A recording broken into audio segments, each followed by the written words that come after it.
चुनाव आयुक्त राजीव कुमार जी ये दिखा दें वीडियोग्राफी में कि उसमें कानून का पालन हुआ है, जो कानून वो इस प्रेस कॉन्फ्रेंस में बता रहे हैं उसी का पालन हुआ है, तो मैं हाथ जोड़ के पूरे देश से माफी मांगूंगा, वरना वो अपने पद से इस्तीफा दे दें। अगर ये वीडियोग्राफी दिखाएंगे तो जो ये बातें बोल रहे हैं ना कि ये होता है, ये होता है, ये होता है, हर स्टेज की बात बताइए ना, फर्स्ट लेवल ऑफ चेकिंग से, उसमें सब जगह 90 की 90 कॉन्स्टिट्यूंसी हरियाणा में और 90 की 90 कॉन्स्टिट्यूंसी जम्मू कश्मीर में, हर ये साफ नजर आएगा कि चुनाव आयोग के अधिकारियों ने कानून की धज्जियां उड़ाई हैं। एक भी कॉन्स्टिट्यूंसी में, ये मेरा दावा है, मैं खुल के कह रहा हूं, ये आंदोलन अब बंद नहीं होगा।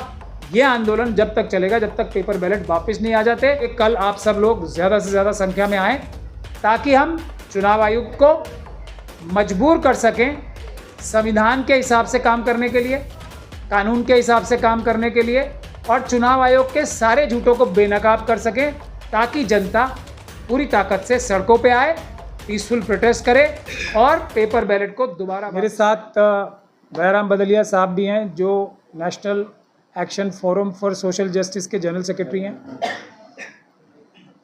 हम लोग मिशन सेव कॉन्स्टिट्यूशन का कल एक हम जंतर मंतर पे जो ये मशीनें हैं चुनाव कराने की, राजीव कुमार जी की चोरी कराने की, मोदी जी की चोरी चुनाव में कराने की मशीनें जो हैं उनको बंद करके और पेपर बैलेट से चुनाव कराने के लिए आंदोलन की एक बार फिर शुरुआत कर रहे हैं। उसके लिए कल पहली मीटिंग है जो कंसल्टेटिव मीटिंग है। हम अपने सारे साथी बुला के कल बात करेंगे कि आगे प्लान ऑफ एक्शन क्या है। तो कल 11 बजे सुबह, कल यानी कि थर्सडे 17 अक्टूबर 11 बजे सुबह जंतर मंतर पे सभी लोग आमंत्रित हैं ताकि हम उसमें सलाह मशवरा करें कि आगे एक ऐसा आंदोलन हम कर पाएँ जिससे ये मशीनों का जो जहर हमारी सोसाइटी में, हमारे देश में घुसा दिया है नरेंद्र मोदी जी ने, अमित शाह साहब ने, मोहन भागवत जी ने, राजीव कुमार जी ने और दूसरे चुनाव आयोग के भ्रष्ट अधिकारियों ने, उसको हम हमेशा के लिए समाप्त करके पेपर बैलेट से चुनाव दोबारा कर सकें। तो कल सभी ज़्यादा से ज़्यादा संख्या में आएँ, ये हमारी गुजारिश है। दूसरा, हम लोग का निशाना सटीक जगह पर है, इस बात की अब कोई गवाही और सबूत की आवश्यकता नहीं है, क्योंकि चुनाव आयोग जब भी, राजीव कुमार जी जब भी कोई भी प्रेस कॉन्फ्रेंस करते हैं उसमें मशीनों का जिक्र ज़रूर करते हैं। जैसे इस बार भी जो अभी महाराष्ट्र के इलेक्शन डिक्लेयर करने के लिए जो उन्होंने प्रेस कॉन्फ्रेंस की, उसमें भी इतने लंबे टाइम तक, मतलब सबसे ज़्यादा टाइम ही मेरे ख्याल से उन्होंने इन मशीनों को दिया है। और मैं कुछ सुना भी दूं आप लोगों को। ईवीएम कनेक्टेड नहीं होती। एनीवे, दो बात मोटी मैं आपको बताता हूँ, बहुत मोटी। 5-6 महीने पहले एफएलसी होती है, first level checking of the EVMs, और मेरे पास में पूरा रिकॉर्ड है। ये हम जो भी ईवीएम बहुत बार मैं बता चुका हूँ आपको, थोड़ा समय लगेगा तो फिर से बता देता हूँ। 6 महीने, लगभग 5-6 महीने फर्स्ट एफएलसी शुरू होती है ईवीएम की। मैं दो बात to assure this is our duty.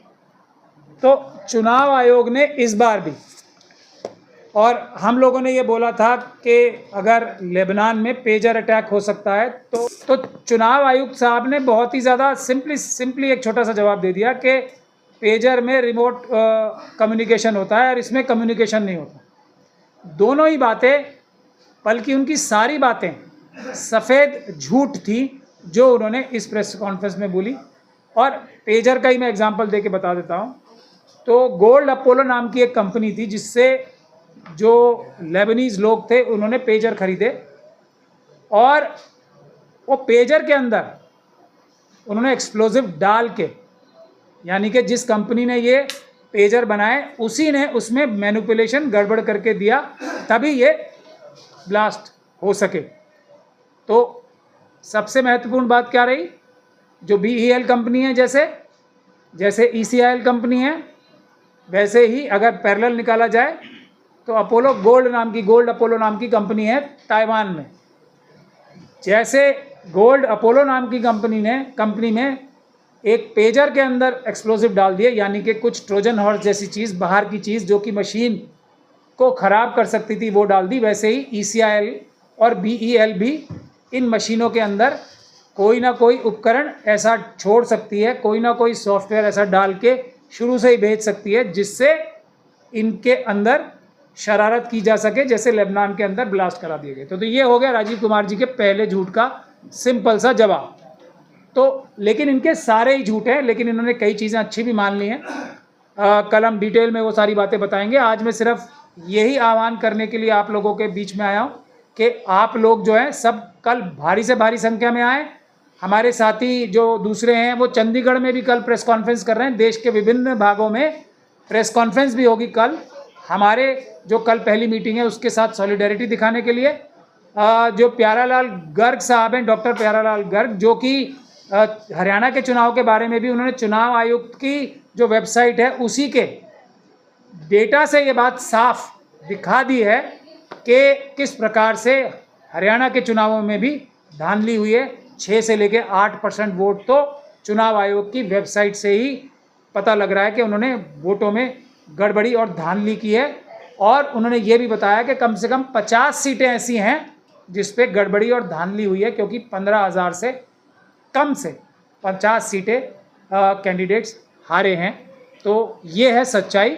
इसीलिए कल आप सब लोग ज़्यादा से ज़्यादा संख्या में आएँ ताकि हम चुनाव आयुक्त को मजबूर कर सकें संविधान के हिसाब से काम करने के लिए, कानून के हिसाब से काम करने के लिए, और चुनाव आयोग के सारे झूठों को बेनकाब कर सकें ताकि जनता पूरी ताकत से सड़कों पे आए, पीसफुल प्रोटेस्ट करे और पेपर बैलेट को दोबारा वापस लाए। हम ये आंदोलन में कल ये तय हो जाएगा कौन व्यक्ति किस तरफ खड़ा है, कौन संविधान की तरफ खड़ा है, कौन लोकतंत्र की तरफ खड़ा है और कौन लोकतंत्र के खिलाफ है, कौन संविधान के खिलाफ है। कल ये बात लाइन खींच के तय हो जाएगी। तो सभी पॉलिटिकल पार्टी से जिनमें ईमानदारी बाकी है, हम उनसे गुजारिश करते हैं कल आएँ। ये आप सब लोगों का आंदोलन है, ये देश का आंदोलन है, देश बचाने का, संविधान बचाने का आंदोलन है। इसमें सभी लोगों से गुजारिश है कल ज़्यादा से ज़्यादा संख्या में आएँ और हम कल के बाद अपना अगला प्रोग्राम भी आप लोगों के सामने रखें। ये आंदोलन अब बंद नहीं होगा, ये आंदोलन जब तक चलेगा जब तक पेपर बैलेट वापस नहीं आ जाते। हमने हरियाणा के चुनाव के लिए भी कोर्ट में कानूनी कार्रवाई करने के लिए कार्रवाई शुरू कर दी है। और कल परसों हमने जो महाराष्ट्र और झारखंड में इलेक्शन जो अनाउंस हुए हैं, जो दूसरी जगहों पे बाई इलेक्शन यूपी में और वायनाड में जो इलेक्शन ऐलान हुए हैं, उनके लिए भी हमने कानूनी कार्रवाई शुरू कर दी है ताकि इलेक्शन कमीशन जो है वहाँ भी एक तो वीडियोग्राफी कराए सारे प्रोसेस की, ताकि हम उनकी चोरी पकड़ सकें। और आंदोलन हम साथ के साथ करेंगे, कानूनी लड़ाई भी लड़ेंगे और आंदोलन भी करेंगे। बहुत बहुत शुक्रिया आप सब लोगों का आने। कल राजीव जी ने कहा कि सब कुछ ऑन रिकॉर्ड है, सब कुछ ट्रांसपेरेंट है, फिर दिक्कत कहाँ आ रही है? शायद आपने पूरा भाषण, पूरा स्पीच सुन लिया होगा। मैंने सुन लिया। उन्होंने ये कहा है कि सब जगह पे ट्रांसपेरेंसी से काम होता है, इससे ज़्यादा इंटरेक्शन किसी जगह पे नहीं होता। तो वो कोई ये एहसान नहीं कर रहा है। हमारे भारत का संविधान और कानून ये कहता है कि इलेक्शन कमीशन पे कानून भी भरोसा नहीं करता, लॉ इलेक्शन कमीशन पे भरोसा नहीं करता। वो ये कहता है कि इलेक्शन कमीशन को हर जगह अपने चेहरे से नकाब उतार के दिखानी पड़ेगी कैंडिडेट्स को और आम जनता को। यही हम कह रहे हैं। अब दूसरी बात यह है कि राजीव कुमार जी ये कोई हम पे एहसान नहीं कर रहे हैं कि इससे ज़्यादा ट्रांसपेरेंट बता रहे हैं। ये तो कानून है और उनको खुद अपना कानून नहीं पता था। वो कह रहे हैं हमारे बड़े जो लोग थे पहले वाले वो बना गए, हमें तो अब पता लगा, लेकिन हमें तो पता था ना शुरू से कि कानून क्या है। और तीसरी और आखिरी बात इसमें यह है, यही तो मैं कह रहा हूँ कि वीडियोग्राफी जो है ना सारी, वो जनता को दिखा दें। उसके बाद जनता अगर इनको इनके सीट पे रहने दे और खुद इनको पुलिस के हवाले ना कर दे पकड़ के, तब आप देखिएगा। क्योंकि अगर ये वीडियोग्राफी दिखाएंगे तो जो ये बातें बोल रहे हैं ना कि ये होता है, ये होता है, ये होता है, हर स्टेज की बात बताइए ना, फर्स्ट लेवल ऑफ चेकिंग से, उसमें सब जगह 90 की 90 कॉन्स्टिट्यूंसी हरियाणा में और 90 की 90 कॉन्स्टिट्यूंसी जम्मू कश्मीर में, हर ये साफ नज़र आएगा कि चुनाव आयोग के अधिकारियों ने कानून की धज्जियां उड़ाई हैं। एक भी कॉन्स्टिट्यूंसी में, ये मेरा दावा है, मैं खुल के कह रहा हूँ, एक भी कॉन्स्टिट्यूंसी में अगर चुनाव आयुक्त राजीव कुमार जी ये दिखा दें वीडियोग्राफी में कि उसमें कानून का पालन हुआ है, जो कानून वो इस प्रेस कॉन्फ्रेंस में बता रहे हैं उसी का पालन हुआ है, तो मैं हाथ जोड़ के पूरे देश से माफ़ी मांगूंगा, वरना वो अपने पद से इस्तीफा दे दें। और मैं कांग्रेस पार्टी से भी, मैं समाजवादी पार्टी से, बसपा से, तृणमूल कांग्रेस से, जो तेलुगु देशम पार्टी से भी मैं कहना चाहता हूँ, और मैं एनसीपी से ख़ास तौर पे ये कहना चाहता हूँ, जो शिवसेना है बाल ठाकरे साहब की, उद्धव बाल ठाकरे साहब की, उनसे भी मैं ये कहना चाहता हूँ, और शिबू सोरेन साहब के बेटे से जो हेमंत सोरेन साहब हैं, उनसे भी ये कहना चाहता हूँ कि सबके सब आएँ, इस लड़ाई में शामिल हों, वरना ये दोनों इलेक्शन, वायनाड का इलेक्शन भी खतरे में है और यूपी के 10 इलेक्शन भी खतरे में है। जिस इलेक्शन को वो चाहेंगे मोदी जी ये चुनाव आयोग के भ्रष्ट अधिकारियों की मदद से जीत लेंगे। इसलिए हमारे पास तरीका है इसको रोकने का, पूरा फुल प्रूफ तरीका है। भले ही चुनाव ईवीएम से भी हो तो इस जहर को कम से कम हम लोगों को पीना पड़े, उसका असर भी कम करने का तरीके हमारे पास सब। अगले महीने 4-5 राज्यों में चुनाव है, कहीं पर विधानसभा चुनाव, कहीं पर उपचुनाव है। क्या आप इंश्योर करेंगे कि जो चुनाव होंगे बैलेट पेपर्स होंगे, ईवीएम से नहीं?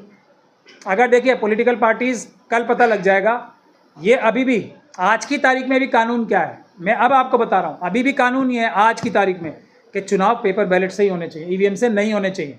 ये कानून है, इस कानून का बार बार उल्लंघन किया जा रहा है। इसके लिए हम बोल रहे हैं अगर पॉलिटिकल पार्टीज हमारे साथ कल मजबूती से आ जाएं तो अभी भी पेपर बैलेट से चुनाव होंगे और बीजेपी का सुपड़ा साफ हो जाएगा सभी चुनाव में से। लेकिन अगर ऐसा नहीं होता तो ये संघर्ष है, लंबा ज़रूर है, लेकिन इसमें हमारी हार नहीं होगी। अल्टीमेटली, फाइनली और अंततः हमारी ही जीत होगी। सर कल आप लोग प्रोटेस्ट करने जा रहे हैं, कल ही जो है हरियाणा के जो सीएम है वो शपथ लेने जा रहे हैं दोबारा से, तो क्या आपने हरियाणा के जो चुनाव के नतीजे को एक्सेप्ट कर लिया है? नहीं, देखिए हमने टाइमिंग सही नहीं चुनी, हमने भी तो सही टाइमिंग चुनी है अपनी ये मीटिंग करने की पहली। जब वो उधर शपथ लेने जा रहे होंगे तभी हम ये कहने जा रहे होंगे ये झूठी शपथ है, ये शपथ संविधान, कानून, जनता की आवाज़ को धोखा देने वाली शपथ है। इसीलिए तो 17 तारीख का टाइम चुना है हमने। लेकिन राहुल गांधी कल ही ट्वीट करके बधाई देंगे सैनी जी को। अब देंगे तो अपना नुकसान करेंगे, संविधान का नुकसान करेंगे, देश का नुकसान करेंगे, क्योंकि ये कोई वो ईमानदारी से जनता की आवाज़ से चुनकर नहीं आए हैं, ये धोखाधड़ी की आवाज़ से, जनता की आवाज़ से नहीं, धोखाधड़ी के वोटों से चुन के आए हैं। तो उनको मेरे ख्याल से मुबारकबाद देना ये संविधान के खिलाफ होगा, कानून के खिलाफ होगा, देश के खिलाफ होगा, हरियाणा की जनता के खिलाफ। सर आप कह रहे हैं कि गैर कानूनी शपथ है, तो अगर कोई काम गैर कानूनी हो रहा है तो उसके लिए आप क्या किया, आपने कौन सा कानूनी रास्ता अपनाया? देखिए हमने तो अपना लिया ना, लेकिन जो लोग हारे हैं उन्होंने क्या अब तक कानूनी कार्रवाई की ये बताइए। वो तो चुनाव आयोग के झांसे में आ गए ना। चुनाव आयोग कह रहा है 20 एप्लीकेशंस हमें लिखी हैं, हम उसका जवाब देंगे एक का, यही तो कह रहा था वो अपनी प्रेस कॉन्फ्रेंस में कल। तो जवाब देने से क्या होगा? जवाब देने से होगा क्या कोई एफआईआर कराई उन्होंने जाके अभी तक? क्या कोई कानूनी कार्रवाई की? क्या प्रदर्शन किया? कोई नहीं किया ना। ये चिट्ठी लिख के चोर से ये कहना कि आप जो है चोरी करना बंद कर दो, ये कभी पॉसिबल है? लेकिन सर एक बार अगर शपथ हो गई फिर तो कुछ नहीं हो सकता, फिर तो सरकार बन गई तो बन गई, 5 साल चलेगी तो या कुछ हो सकता है? आपको क्या लगता है? बिल्कुल हो सकता है, लेकिन वो डिपेंड करता है, मैंने आपको पहले भी बताया, मजबूत कानूनी कार्रवाई 20% इस चुनाव को रद्द कराने में काम देगी और 80% पीसफुल प्रोटेस्ट, संवैधानिक पीसफुल प्रोटेस्ट। इसी के लिए हमने कल अपनी कंसल्टेटिव मीटिंग बुलाई। शपथ होने के बाद भी सरकार रद्द हो सकती है? 100% क्यों नहीं हो सकती? अगर आप सपोज कीजिए 30, ये तो 30 के लिए अप्लाई कर रहे हैं ना, या 20 के लिए, हम लोग तो चाहते हैं 50 लोग अप्लाई करें। अगर 50 MLA का क्या इलेक्शन रद्द हो जाए तो सरकार गिरेगी नहीं गिरेगी? मैं यही पूछ रहा हूँ आपसे। अगर 10 भी MLA भारतीय जनता पार्टी के रद्द हो जाएं चुनाव उनके, तो सरकार गिर जाएगी, दूसरी सरकार आ जाएगी। इसमें कौन सी बड़ी बात है? आपको परेशानी है, आप इलेक्ट्रॉनिक पॉलिटिक्स में नहीं है, ना राहुल गांधी को परेशानी है, ना अखिलेश यादव को परेशानी है, वो सड़क पे नहीं उतरने को तैयार हैं, तो फिर आपको क्यों परेशानी है? देखिए बहुत अच्छा सवाल पूछा आपने। आप लोगों को पहले संवैधानिक व्यवस्था थोड़ी सी मैं समझाना चाहूँगा कुछ सेकंड में ही। देश की जनता जो है ना, राहुल गांधी जी की भी मालिक है क्योंकि वो मेंबर ऑफ पार्लियामेंट है और लीडर ऑफ द ऑपोजिशन है, वो देश की जनता के नौकर है। मोदी जी भी, अमित शाह जी भी, ये सब मेंबर ऑफ पार्लियामेंट और कैबिनेट मिनिस्टर्स हैं, प्राइम मिनिस्टर हैं, तो देश की जनता के नौकर हैं। और देश की जनता का नुकसान हो रहा है। हमारी आवाज़ से प्रधानमंत्री चुन के नहीं आ रहे, हमारी आवाज़ के खिलाफ प्रधानमंत्री चुन के आ रहे हैं, हमारी आवाज़ के खिलाफ अभी ये CM में हरियाणा बनने जा रहे हैं। तो सबसे ज़्यादा जो इफेक्टेड पार्टी है वो तो हम लोग हैं ना, जो जनता है। हम लोग चाहते हैं भारतीय जनता पार्टी हारे। ये पॉलिटिकल पार्टीज तो एक छोटा सा रोल अदा कर रही हैं। अगर जनता इफेक्टेड है, 140 करोड़ में 1 करोड़ लोग आ जाएंगे, मामला सॉल्व हो जाएगा। बिल्कुल हो जाएगा, लेकिन यहाँ तो एक दो लोग आ रहे हैं ना, समस्या नहीं, तो एक दो वही लोग नहीं आ रहे। आप लोगों ने देखा होगा, हज़ारों हज़ारों लोग हमारे साथ जन आंदोलन में जुड़े।